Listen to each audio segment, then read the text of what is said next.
법정에 울려 퍼진 9살 아이의 목소리가 지금도 귓가에 맴돌아요. 저는 엄마랑 살고 싶어요. 그 순간 저는 알았어요. 이 아이가 세상에서 가장 소중한 것은 돈도 안정된 환경도 아니라는 걸. 바로 엄마와 함께하는 일상이라는 걸 말이에요. 하지만 상대편 변호사는 냉정했어요. 9살짜리가 뭘 안다고 그런 판단을 하느냐며 준호의 말을 일축해버렸거든요. 그때 제 가슴 속에서 뭔가가 부서지는 소리가 들렸어요. 동시에 불타오르는 것도 있었고요. 누구도 그 누구도 저에게서 빼앗을 수는 없다는 분노 말이에요. 돌이켜보면 모든 건 남편이 마지막 숨을 거두던 그 10월 밤부터 시작되었어요. 중환자실의 차가운 형광등이 깜빡거리던 그 순간 저는 울 수조차 없었어요. 9살 준호가 제 옆에서 아빠 손을 꼭 잡고 있었거든요. 그 작은 손이 얼마나 떨리고 있는지는 저만 알고 있었어요. 42살, 너무 이른 나이였죠. 가남이라는 놈과 1년 반을 싸웠지만 결국 져버렸어요. 집까지 팔아가며 치료비에 매달렸는데도 말이에요. 장례식장으로 향하는 길에서 저는 다짐했어요. 어떤 일이 있어도 준호만큼은 잘 지켜내겠다고. 그 아이에게는 이제 제가 전부니까 제가 흔들려서는 안 된다고 말이에요. 그런데 그때 제가 어떻게 알았겠어요. 진짜 전쟁은 이제 막 시작될 뿐이라는 걸. 장례식 이틀째 되는 날 저녁이었어요. 조문객들이 대부분 돌아가고 빈소가 조용해진 후 시아버님이 입을 여셨어요. 우리 아들이 남긴 우리 핏줄 준호를 잘 키워주면 좋겠어. 그게 남긴 유일한 핏줄이잖아. 그 말 속에 담긴 진짜 의미를 저는 단번에 알아챘어요. 시어머님도 눈물을 훔치며 덧붙이셨어요. 우리 아들을 하늘이 너무 일찍 데려간 거야. 그래도 준호가 있으니까 우리가 힘을 내야지. 며느리도 이제 혼자 아이 키우기 힘들 텐데 우리가 도와줄 테니까 걱정하지 마. 표면적으로는 위로의 말씀이었지만 그 안에 숨어있는 진짜 메시지는 따로 있었어요. 앞으로도 준호는 제 아들이기 이전에 본인들의 손자라는 것을 강조하고 싶으셨던 거였어요. 둘째 도련님이 끼어들었을 때 저는 정말 소름이 돋았어요. 형수님, 앞으로 계획은 어떻게 생각하고 계세요? 계속 혼자 아이 키우면서 일하기가 쉽지 않을 텐데요. 혹시 재혼 생각이 있으세요? 재혼이라니요. 저는 혼자 키울 수 있어요. 너무 걱정 마세요. 장례식장에서 저의 재혼 얘기를 하며 벌써 걱정하시는 모습이 기가 막히더라고요. 남편 장례를 치른 지 한 달이 지나면서 현실의 무게가 온몸을 짓눌러 왔어요. 무엇보다 밤이 가장 힘들었어요. 준호를 재운 후 홀로 남겨진 거실에서 남편의 빈자리가 얼마나 크게 느껴지는지 매일 밤 새삼 깨달았죠. 그가 즐겨 앉던 소파 한쪽은 여전히 그의 체형대로 살짝 움푹 들어가 있었고 옷장 안에는 그의 셔츠들이 그대로 걸려 있었어요. 정리해야 한다는 건 알고 있었지만 차마 손을 댈 수가 없었어요. 그 옷들을 치워버리면 정말로 그가 영영 돌아오지 않을 것만 같았거든요. 현실적인 문제들도 하나 둘씩 고개를 들기 시작했어요. 병원비로 나간 돈이 생각보다 훨씬 많았거든요. 집을 담보로 받은 대출까지 합치면 빚이 8천만 원을 넘었어요. 보험금과 퇴직금으로 일부는 정리했지만 그래도 3천만 원 정도는 남아있었죠. 제 월급만으로는 이 빚을 갚으면서 준호를 키우기가 빠듯했어요. 학원비부터 끊어야 했죠. 준호에게 말했을 때 아이는 괜찮다고 했지만 실망하는 기색이 역력했어요. 어느 날 밤 9시가 넘어서 집에 돌아왔을 때의 일이에요. 급히 현관문을 열고 들어서니 준호가 거실 소파에서 TV를 켜놓은 채로 잠들어 있었어요. 텅 빈 집에 혼자 있다가 외로워서 TV 소리라도 들으려고 했던 것 같았어요. 그 모습을 보는 순간 가슴이 찢어질 것 같았어요. 9살짜리가 엄마가 올 때까지 혼자서 저녁을 해결하고 숙제를 하고 씻고 잠들기까지 해야 하는 현실이 너무 잔혹했거든요. 조심스럽게 준호를 깨워서 방에 데려가면서 물었어요. 준호야, 엄마가 늦어서 미안해. 저녁은 먹었어? 응, 냉장고에 있던 김밥 먹었어. 그리고 숙제도 다 했어. 우리 준호 참 잘했네. 엄마가 더 일찍 와야 하는데 미안해. 괜찮아, 엄마. 나도 이제 많이 컸잖아. 9살짜리가 많이 컸다고 하는 말이 얼마나 애처로운지 모르겠어요. 아이가 너무 일찍 어른이 되어버린 것 같아서 마음이 더 아팠어요.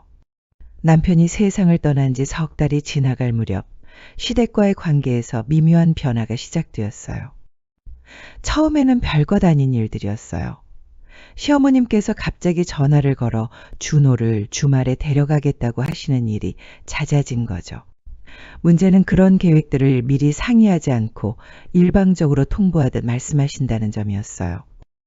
며느리야, 이번 주말에 준호 데려올게. 할머니가 맛있는 거 해주고 싶어서. 제가 주말에 다른 계획이 있는지 준호가 어떤 상태인지는 묻지 않으셨어요. 마치 당연히 그래야 하는 것처럼 말씀하셨죠. 어느 토요일 준호를 시댁에 데려다주고 저녁에 데리러 갔을 때 예상치 못한 대화를 들었어요. 현관에서 신발을 벗는데 안쪽에서 큰 시동생과 둘째 시동생이 나누는 이야기가 들렸거든요. 요즘 형수님 어떤 것 같아? 뭔가 예전보다 밝아진 것 같지 않아? 그러게, 나도 그런 느낌이야. 혹시 누구 만나는 거 아닐까? 만약에 형수님이 재혼이라도 하면 준호는 어떻게 될까? 우리 집안 핏줄인데 가슴이 철렁 내려앉았어요. 아직 재혼은커녕 다른 사람을 만날 생각조차 해본 적이 없었는데 벌써 그런 추측을 하고 계셨던 거예요. 일부러 기침을 하며 안으로 들어갔어요. 두 시동생은 순간 대화를 멈추고 어색한 미소를 지으며 저를 맞아주셨어요. 준호는 시할머니와 함께 거실에서 텔레비전을 보고 있었어요. 준호야, 집에 갈까? 엄마, 할머니가 내일도 놀러 오라고 하셨어. 시어머님께서 옆에서 말씀하셨어요. 그래, 며느리야. 준호가 여기 오는 걸 너무 좋아하더라고. 우리도 손자 보는 게 큰 낙이야. 자주자주 보내줘. 표면적으로는 따뜻한 말씀이었지만 준호는 자기네 핏줄이라는 걸 한 번 더 강조하는 말씀이라는 걸요. 남편이 세상을 떠난 지 6달이 지났을 무렵 제 삶에 예상치 못한 변화가 찾아왔어요. 회사에 새로 온 김민수 팀장 때문이었어요. 39살의 미혼남으로 차분하고 신중한 성격의 분이었죠. 처음 감동을 받았던 건 제가 준호 때문에 조퇴를 해야 하는 날이었어요. 준호가 학교에서 갑자기 열이 나서 보건실에 있다는 연락을 받았는데 마침 중요한 회의가 있는 날이었거든요. 당황해하는 저를 보고 그분이 조용히 다가왔어요. 무슨 일이세요? 안색이 안 좋아 보이는데. 상황을 설명하며 죄송하다고 했더니 전혀 예상치 못한 반응을 보이셨어요. 아이가 아픈데 당연히 가보셔야죠. 회의는 제가 대신 참석해서 나중에 내용 전달해 드릴게요. 그 이후로 그분은 제게 더욱 따뜻한 배려를 보여주셨어요. 야근이 있는 날에는 저를 먼저 보내주셨고 아이 때문에 일찍 가야 하는 일이 있으면 언제든 말하라고 하셨거든요. 어느 금요일 저녁 회사 회식 자리에서 좀 더 개인적인 이야기를 나누게 되었어요. 팀장님은 결혼은 안 하세요? 글쎄요, 아직 인연을 못 만났나 봐요. 사실 이 나이가 되니까 결혼에 대한 부담도 있고. 부담이요? 결혼을 하면 상대방에게 온전히 집중해야 하는데 제가 그럴 준비가 되어 있나 싶어서요. 그 말을 들으며 묘한 느낌이 들었어요. 혹시 저를 염두에 두고 하는 말인가 싶었지만 혼자만의 착각이라고 웃어넘겼죠. 몇 주 후 그분이 조심스레 물어왔어요. 이번 주말에 혹시 시간 되시면 아이와 함께 놀이공원 어떠세요? 제가 조카들하고 가기로 했는데 준호도 함께 가면 더 재미있을 것 같아서요. 처음에는 고민이 되었어요. 아직 다른 남자와 어울릴 마음의 준비가 되어 있지 않았거든요. 하지만 준호를 위해서라도 좋은 경험이 될 것 같아서 함께 가기로 했어요. 그날 놀이공원에서 그분의 새로운 모습을 발견했어요. 아이들과 함께 있을 때의 그분은 회사에서와는 완전히 다른 사람 같았어요. 준호와 조카들과 함께 놀이기구를 타고 게임도 하고 솜사탕도 사주면서 마치 아이 같은 순수한 미소를 짓고 있었거든요. 특히 준호가 높은 놀이기구를 무서워할 때 같이 타주겠다고 하면서 다독이는 모습이 인상적이었어요. 준호야, 삼촌이랑 같이 타자. 무서우면 삼촌 손 꽉 잡으면 돼. 하루 종일 함께 놀고 난 후 준호는 그분을 완전히 좋아하게 되었어요. 엄마, 민수 삼촌 정말 재미있어. 다음에 또 같이 놀 수 있어? 집에 돌아온 후 준호가 신나게 말하는 모습을 보니 저도 모르게 마음이 따뜻해졌어요. 남편이 죽은 후 처음으로 준호가 이렇게 밝게 웃는 모습을 본 것 같았거든요. 김민수 씨와 만난 지 4달이 지나갈 무렵 어느 일요일 오후 3명이 함께 한강공원을 산책하고 있을 때였어요. 준호가 앞서 달려가며 연날리기를 하는 동안 그분이 저에게 진지한 이야기를 꺼내셨어요. 유정 씨, 저희 이제 결혼에 대해 진지하게 생각해 봐도 될 것 같아요. 예상하고 있던 말이었지만 막상 들으니 가슴이 두근거렸어요. 저도 민수 씨와 함께 새로운 가정을 꾸리고 싶어요. 하지만 해결해야 할 문제들이 많아요. 시댁 말씀하시는 거죠? 네. 그분들이 어떻게 반응하실지 솔직히 걱정돼요. 함께 해결해 나가면 돼요. 저도 각오는 하고 있어요. 그날 저녁 집에 돌아와서 준호와 단둘이 진지한 대화를 나누었어요. 준호야, 엄마가 너한테 중요한 이야기가 있어. 뭔데 엄마? 민수 삼촌이랑 엄마가 결혼하면 어떨까? 준호의 눈이 동그랗게 커지더니 잠시 생각하다가 밝게 웃으며 대답했어요. 정말? 그럼 민수 삼촌이 우리 아빠가 되는 거야? 삼촌이 너의 새아빠가 되는 거지. 물론 하늘에 계신 아빠는 영원히 너의 친아빠고. 나 좋아. 민수 삼촌 진짜 좋거든. 그리고 엄마도 삼촌이랑 있으면 더 행복해 보여. 아이의 따뜻한 반응에 눈물이 날 것 같았어요. 이 아이는 정말로 제 행복을 바라고 있었거든요. 며칠을 고민한 끝에 시어머님께 먼저 전화를 드렸어요. 어머니, 시간 되실 때 한번 뵙고 싶어요. 중요한 이야기가 있어서요. 이틀 후 저녁, 준호를 친구 수진이 집에 맡기고 시댁에 갔어요. 온 가족이 거실에 모여 앉아 있었는데 분위기가 예사롭지 않다는 걸 모두 감지하고 있는 것 같았어요. 깊게 숨을 들이쉬고 최대한 차분하게 말했어요. 사실은 순간 거실이 조용해졌어요. 시어머님의 얼굴이 하얗게 변했고 시아버님은 주먹을 꽉 쥐셨어요. 시어머님께서 떨리는 목소리로 말씀하셨어요. 며느리야, 아직 우리 아들 죽은 지 1년도 안 됐는데. 어머니, 저도 많이 고민했어요. 하지만 준호를 위해서라도 안정된 가정이 필요하다고 생각해요. 시아버님의 목소리가 점점 커졌어요. 준호를 위해서라고? 준호한테는 우리가 있잖아.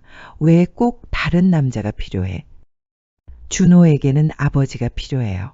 그리고 저도 혼자서는 한계가 있고요. 둘째 시동생이 끼어들었어요. 형수님, 그 남자가 준호를 진짜 자식처럼 사랑할 거라고 생각해요? 나중에 자기 친자식 생기면 준호는 어떻게 되는데요? 시아버님께서 책상을 탁 치며 일어나셨어요. 그럼 준호는 어쩌고? 내가 재혼하면 준호는 어떻게 되는 거야? 준호는 당연히 저와 함께 살죠. 제가 엄마니까요. 안 돼. 돼. 큰 시동생이 소리쳤어요. 준호는 우리 핏줄이야. 다른 남자 집에서 자랄 수는 없어. 그 순간 저는 그들의 진짜 속마음을 알 수 있었어요. 준호는 제 아들이에요. 누구도 제 아이를 저에게서 빼앗을 수 없어요. 재혼 소식을 전한 지 일주일 후 시댁의 반응은 제 예상보다 훨씬 격렬했어요. 월요일 저녁 회사에서 돌아오니 시아버님과 시어머님 그리고 두 시동생이 우리 집 앞에서 기다리고 있었어요. 표정들이 모두 심상치 않았죠. 시아버님의 목소리가 평소보다 훨씬 엄했어요. 어서 들어가자. 이야기할 게 있어. 거실에 앉자마자 시아버님께서 단도직입적으로 말씀하셨어요. 며느리 일주일 동안 생각해 봤는데 우리는 절대로 내 재혼을 인정할 수 없어. 특히 준호 문제는 더더욱 그래. 내가 재혼을 강행한다면 준호는 우리가 데려다 키울 거야. 시어머님께서 눈물을 흘리며 덧붙이셨어요. 며느리야, 우리가 무슨 나쁜 마음으로 하는 줄 알아? 모든 게 준호를 위해서야. 그 어린 것이 낯선 남자와 함께 살면서 얼마나 힘들겠어. 그때 현관문이 열리는 소리가 났어요. 준호가 학원에서 돌아온 거예요. 엄마 왔어요. 거실에 들어온 준호는 할아버님 할머님과 삼촌들을 보고 반갑게 인사했어요. 시아버님께서 준호에게 물으셨어요. 준호야, 할아버지가 물어볼 게 있어. 혹시 엄마랑 다른 아저씨랑 결혼한다고 하면 어떻게 생각해? 할아버지가 민수 삼촌 말씀하시는 거예요? 준호가 천진하게 물었어요. 그래, 그 사람 말이야. 저는 좋아요. 민수 삼촌 진짜 좋거든요. 그리고 엄마가 행복해해요. 시댁 식구들의 표정이 굳어졌어요. 예상과 다른 준호의 반응에 당황하는 것 같았어요. 시아버님께서 준호를 무릎 위에 앉히고 말씀하셨어요. 준호야, 할아버지 집에서 살면 어떨까? 할머니가 맛있는 것도 해주고 할아버지가 놀아주고. 저는 엄마랑 살래요. 준호가 주저없이 대답했어요. 엄마 없으면 안 돼요. 그날 저녁 시댁 식구들이 돌아간 후 민수 씨에게 전화를 걸었어요. 법정까지 갈 각오를 하고 계신 것 같아요. 정말 심각해졌어요. 예상했던 일이에요. 하지만 걱정하지 마세요. 법적으로는 친모인 유정 씨가 유리해요. 그리고 준호 의견도 분명하고요. 시댁과의 마지막 대화로부터 한 달 후 정말로 법원에서 소송장이 날아왔어요.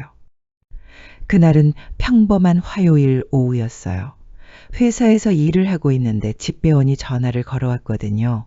등기 우편이 와서 서명을 받아야 한다는 거였어요. 일찍 퇴근해서 집에 가서 받아본 봉투 안에는 친권자 및 양육자 지정 신청서라는 제목의 법원 서류가 들어있었어요. 손이 떨려서 제대로 글자를 읽기가 어려웠어요. 시아버님과 시어머님이 신청인으로 되어 있었고 준호의 양육권을 자신들에게 달라는 내용이었어요. 신청 이유란에는 이렇게 적혀 있었어요. 친모가 재혼을 통해 아동에게 불안정한 환경을 제공할 우려가 있으며 조부모가 양육하는 것이 아동의 복리에 더 적합함. 가슴이 쿵쾅거렸어요. 정말로 법정에서 제 아이를 두고 싸워야 하는 상황이 온 거예요.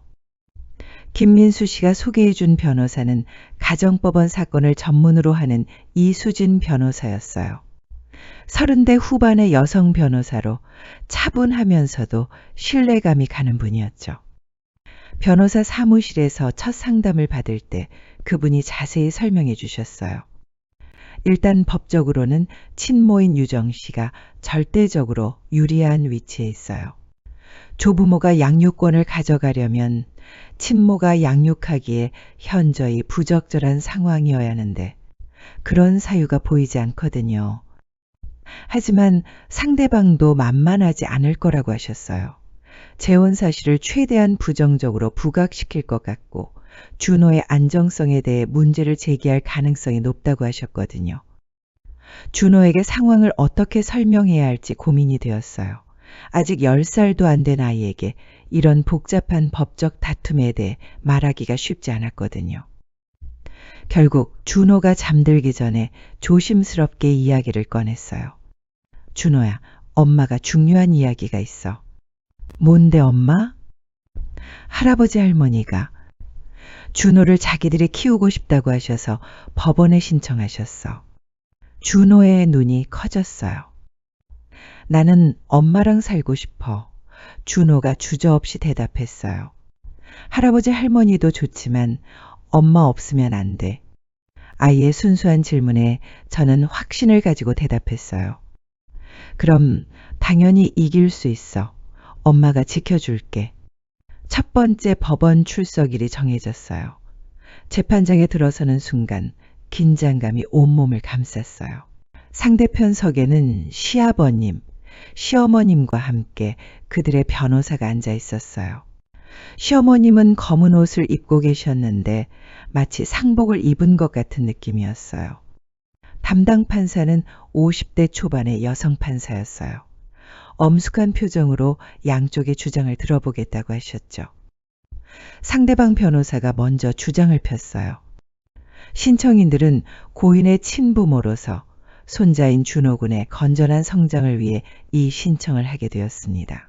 피신청인이 재혼을 강행할 경우 준호 군은 혈연 관계가 없는 새아버지와 함께 생활해야 하며 이는 아동의 정서적 안정에 해로울 것으로 판단됩니다.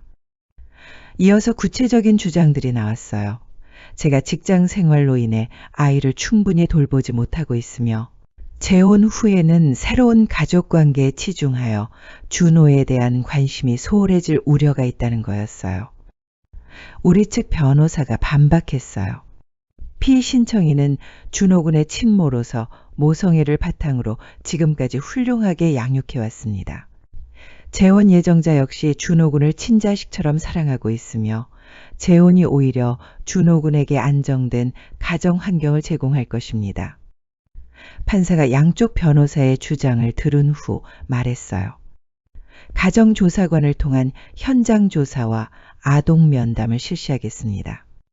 다음 기일은 한 달 후로 정하겠습니다. 첫 번째 재판이 끝나고 나니 정신적으로 지쳐 있었어요. 법정에서 제 양육 능력에 대해 의문을 제기하는 말들을 듣는 것이 이렇게 고통스러울 줄 몰랐거든요. 며칠 후 가정조사관이 집으로 방문했어요. 50대 중반의 남성으로 꼼꼼하게 집안 환경을 살펴보고 저와 준호를 각각 면담했어요. 준호 방을 보여드리니 조사관이 아이의 책상, 침대, 옷장 등을 자세히 살펴보셨어요. 깔끔하게 정리되어 있네요. 평소에 준호가 스스로 정리하나요? 네, 혼자서도 잘해요. 이어서 저와의 면담이 있었어요. 재혼 후에도 준호에 대한 관심과 사랑이 변하지 않을 거라고 확신하십니까? 당연히 그렇습니다. 준호는 제 생명과 같은 존재예요. 준호와의 면담도 별도로 진행되었어요. 나중에 준호가 어떤 이야기를 했는지 물어보니 아이는 자신 있게 대답했어요. 할아버지 할머니도 좋지만 나는 엄마랑 살고 싶다고 말했어. 그리고 민수 삼촌도 정말 좋은 사람이라고 했어. 2주 후 가정조사관의 보고서가 나왔어요. 전체적으로 우리에게 유리한 내용이었어요. 아동이 현재 안정된 환경에서 잘 자라고 있으며 친모와의 애착 관계가 매우 양호함. 아동의 의견도 친모와의 동거를 선호하고 있어 이를 존중하는 것이 바람직함이라는 의견이 담겨 있었거든요. 하지만 시댁에서는 여기서 포기하지 않았어요. 상대방 변호사가 추가 자료를 제출했는데 제가 야근을 자주 하는 점, 준호를 혼자 두는 시간이 많다는 점, 그리고 재혼 후 새로운 가족에 집중하여 준호를 소홀히 할 가능성 등을 지적했어요. 두 번째 재판일이 다가왔어요. 이번에는 정말로 준호가 법정에 출석해야 했어요. 재판 전날 밤 준호와 함께 앉아서 내일 있을 일에 대해 차근차근 설명해 주었어요. 준호야, 내일 법원에 가면 판사님이 준호 이야기를 들어보고 싶다고 하실 거야.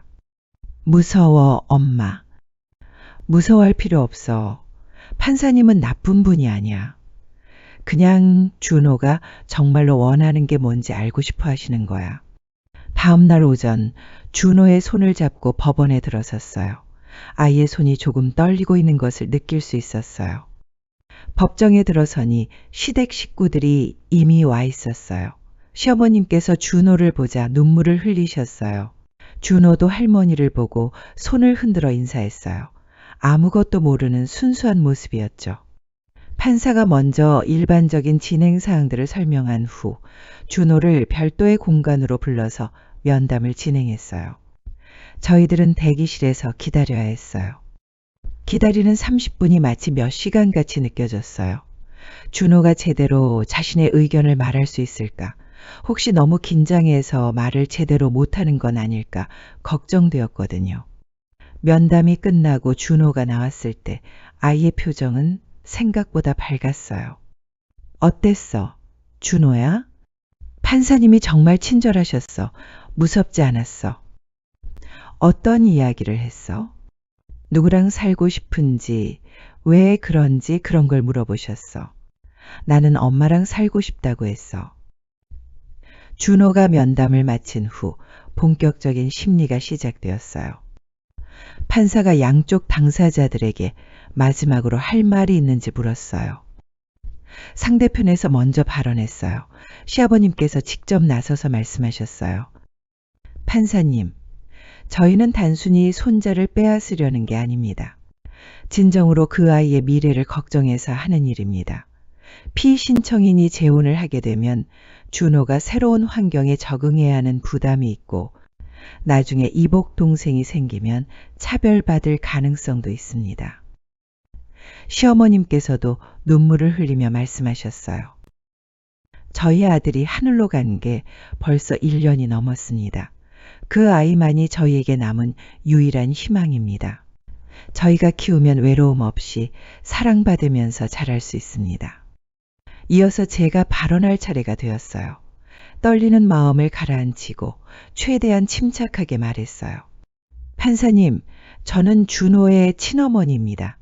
10달 동안 뱃속에서 키우고 지금까지 정성을 다해서 길러온 제 아이입니다. 재혼을 하는 것은 준호에게 더 나은 환경을 만들어주기 위해서입니다. 목소리가 떨렸지만 계속했어요. 재혼 상대방은 준호를 친아들처럼 사랑해주고 있습니다. 준호도 그분을 진심으로 따르고 있고요. 저희는 준호가 행복한 가정에서 자랄 수 있도록 최선을 다할 것입니다. 김민수 씨도 함께 발언했어요. 판사님, 저는 준호를 만난 첫날부터 이 아이를 제 친아들처럼 사랑하게 되었습니다. 앞으로도 준호에게 부족함이 없도록 그리고 친아버지를 그리워하지 않도록 최선을 다하겠습니다. 마지막으로 판사가 준호의 면담 내용에 대해 간략히 언급했어요. 아동은 면담에서 일관되게 친모와의 동거 의사를 밝혔습니다. 또한 재혼 상대방에 대해서도 긍정적인 감정을 표현했습니다. 할조 부모에 대해서도 사랑한다고 했지만 함께 살기보다는 가끔 만나는 것을 원한다고 했습니다. 재판이 끝나고 법정을 나서는데 시어머님께서 저에게 다가오셨어요. 며느리야, 정말 마지막이야. 지금이라도 생각을 바꿀 수 없겠니? 어머니, 죄송해요. 저는 제 결정을 바꿀 수 없어요. 법원을 나와서 준호와 함께 근처 카페에 앉았어요. 아이가 힘들어할까봐 걱정했는데 의외로 준호는 밝은 표정이었어요. 엄마, 판사님이 나한테 정말 자세히 물어보셨어. 어떤 걸 물어보셨어? 할아버지 할머니랑 사는 것과 엄마랑 사는 것 중에 어떤 게 더 좋은지, 민수 삼촌을 어떻게 생각하는지 그런 거. 나는 다 솔직하게 대답했어. 판사님이 뭐라고 하셨어? 판사님이 그러시는데 내 마음이 제일 중요하다고 하셨어. 그래서 나는 엄마랑 살고 싶다고 했어. 할아버지 할머니도 사랑하지만 엄마가 더 좋다고. 준호의 당당한 모습을 보니 한편으로는 대견했지만 다른 한편으로는 이런 어른들의 갈등에 아이를 끌어들인 것 같아서 미안한 마음이 들었어요. 판결일까지는 2주 정도 남아 있었어요. 변호사는 승소 가능성이 높다고 했지만 최종 결과가 나올 때까지는 마음을 놓을 수 없었어요. 그 2주 동안 저는 평소보다 더욱 준호에게 신경을 썼어요. 일찍 퇴근해서 함께 저녁을 먹고 숙제도 도와주고 아이와 더 많은 시간을 보내려고 노력했어요. 어느 날 밤 준호가 잠들기 전에 제게 말했어요. 엄마, 나는 무슨 일이 있어도 엄마 편이야. 그리고 우리는 꼭 이길 거야. 아이의 순수한 믿음 앞에서 저는 더욱 강해져야 한다고 다짐했어요. 드디어 판결일이 왔어요. 그날 아침 저는 일찍 일어나서 정성스럽게 옷을 골랐어요. 준호도 함께 데려가기로 했거든요. 결과가 어떻든 함께 들어야 한다고 생각했어요. 법정에 들어서니 시댁 식구들이 이미 와 있었어요. 모두들 긴장한 표정이었죠. 저도 마찬가지였어요. 가슴이 두근거려서 숨 쉬는 것조차 힘들었어요. 판사가 들어오시더니 판결문을 읽기 시작했어요. 이 사건 친권자 및 양육자 지정 신청 사건에 대하여 다음과 같이 판결합니다. 그 순간이 영원처럼 느껴졌어요. 신청을 기각합니다. 순간 머릿속이 하얘졌어요. 기각이라는 것은 우리가 이겼다는 뜻이었어요. 준호가 저와 함께 살 수 있다는 뜻이었거든요. 판사가 계속해서 판결 이유를 설명하셨어요. 아동의 복리를 최우선으로 고려할 때 친모와의 애착 관계가 양호하고 현재 안정된 환경에서 성장하고 있는 점, 아동 자신도 친모와의 동거를 원하고 있는 점 등을 종합해 볼 때 현 상황을 유지하는 것이 아동의 복리에 부합한다고 판단됩니다. 저는 준호를 꽉 안아주었어요. 아이도 저를 꽉 안아주었어요. 두 사람 다 울고 있었어요. 기쁨의 눈물이었죠. 시댁 식구들은 충격을 받은 표정이었어요. 시어머님은 울고 계셨고 시아버님은 허탈한 표정으로 앉아 계셨어요. 법정을 나오면서 시어머님이 마지막으로 말씀하셨어요. 며느리야, 그래도 준호는 우리 손자야. 가끔은 보여줘. 어머니 물론이죠. 준호도 할아버지 할머니를 사랑하니까요. 그렇게 저희의 법정 싸움은 끝났어요. 판결이 난 지 한 달 후 저와 민수 씨는 조용히 결혼식을 올렸어요. 가족들과 가까운 친구들만 모신 작은 결혼식이었죠. 준호가 제 옆에서 꽃다발을 들고 서 있는 모습이 정말 사랑스러웠어요. 이 아이가 있어서 제가 여기까지 올 수 있었거든요. 시댁 식구들도 결혼식에 참석해 주셨어요. 처음에는 어색했지만 시간이 지나면서 조금씩 마음을 열어주시는 것 같았어요. 특히 시어머님은 김민수 씨와 이야기를 나누시더니 나중에 저에게 말씀하셨어요. 며느리야, 좋은 사람 만났네. 준호 잘 부탁해. 결혼 후 저희의 생활은 많이 달라졌어요. 준호는 정말 행복해했어요. 아빠가 생긴 것도 좋았지만 무엇보다 제가 웃는 모습을 자주 볼 수 있어서 좋다고 했어요. 김민수 씨도 정말 좋은 아빠가 되어주었어요. 준호의 학교 행사에도 빠지지 않고 참석했고 아이와 함께 축구도 하고 영화도 보면서 진짜 친아들처럼 사랑해 주었어요. 어느 날 저녁 세 식구가 함께 저녁을 먹고 있는데 준호가 말했어요. 엄마, 나는 정말 행복해. 그리고 하늘에 계신 아빠도 우리를 보면서 기뻐하실 것 같아. 그 말을 듣는 순간 저는 확신했어요. 제가 내린 선택이 옳았다는 걸. 사랑하는 사람들과 함께하는 일상이 얼마나 소중한지 다시 한번 깨달았어요. 지금 준호는 중학교 2학년이 되었어요. 키도 제보다 훨씬 커졌고 목소리도 변성기를 맞아서 굵어졌어요. 그래도 여전히 저에게는 귀여운 제 아들이에요. 김민수 씨와 저 사이에는 2년 전에 딸 하나가 더 태어났어요. 준호는 동생을 정말 예뻐해요. 시댁에서 그렇게 걱정하셨던 차별 같은 건 전혀 없었어요. 오히려 준호가 형으로서 동생을 챙기는 모습이 정말 대견해요. 시댁과의 관계도 많이 좋아졌어요. 명절이나 특별한 날에는 함께 모여서 식사를 하고 준호도 할아버지 할머니를 자주 뵙고 있어요. 시어머님은 이제 김민수 씨를 친아들처럼 대해주세요. 가끔 그때를 돌이켜보면 정말 힘든 시간이었지만 그 과정을 통해서 제가 얼마나 강한 사람인지 알 수 있었어요. 그리고 사랑하는 사람을 지키기 위해서라면 어떤 어려움이라도 견뎌낼 수 있다는 것도 배웠고요. 무엇보다 준호가 건강하고 밝게 자라고 있는 모습을 보면서 모든 게 보상받는 느낌이에요. 그 아이의 웃음소리가 우리 집을 가장 따뜻하게 만들어주거든요. 지금도 가끔 그때 법정에서 울려 퍼진 준호의 목소리가 생각나요. 저는 엄마랑 살고 싶어요. 그 외침이 저희 가족을 지켜준 거예요. 아이의 순수한 사랑이 모든 것을 이겨낸 거죠. 사랑은 정말 강한 것 같아요. 법정에서도 편견에서도 그 어떤 어려움에서도 우리를 지켜주는 가장 큰 힘이 바로 사랑이었어요. 그래서 지금도 저는 믿어요. 진심으로 사랑하면 모든 것을 이겨낼 수 있다는 걸. 그리고 그 사랑으로 지켜낸 가족이 얼마나 소중한지도요. 이것이 한 엄마가 아이를 지키기 위해 벌인 마지막 전쟁의 이야기예요.